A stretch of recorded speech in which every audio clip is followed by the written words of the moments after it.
సున్నా వస్తుంది అన్నయ్య. లేకపోతే లక్ష్మీ పార్వతి అమ్మా ఓడిపోతే లోకేష్ ఇక్కడ ఉంటాడా అని అడుగుతున్నావు కదా. లపాకి లక్ష్మీ పార్వతి గత 5 సంవత్సరాలు 151 సీట్లు వచ్చినాయని భూమి మీద ఆకుండా కార్యకర్తతో సహా వైసీపీ సామాన్య కార్యకర్తతో సహా అహంకారంతో ప్రతిపక్ష నాయకుల మీద పార్టీ మీద దాడులు చేసిన, హింసించిన, నానా రచ్చ చేసిన, ప్రజల్ని పీక్కు తిన్నా ఆ టైంలో కూడా మా నారా లోకేష్ గారు మీ అహంకారాన్ని, మీ రాక్షసత్వాన్ని నిరంతరం ప్రశ్నిస్తూ ప్రజాక్షేత్రంలో ఒక యుద్ధమే చేశాడమ్మా. నీకు కనిపించలేదా?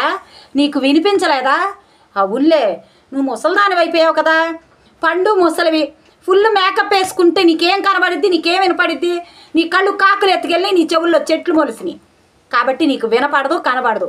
నారా లోకేష్ గారి గురించి మాట్లాడేటప్పుడు లక్ష్మీ పార్వతి మర్యాద ఇచ్చి మాట్లాడు. నీ వయసుకు తగినట్టు మాట్లాడు. ఒళ్ళు బలిసిన మాటలు మాట్లాడితే నాలిక తెగ్గొస్తామని చెప్పి తెలియజేస్తూ సెలవు తీసుకుంటున్నా మీ అసలు నిర్మల.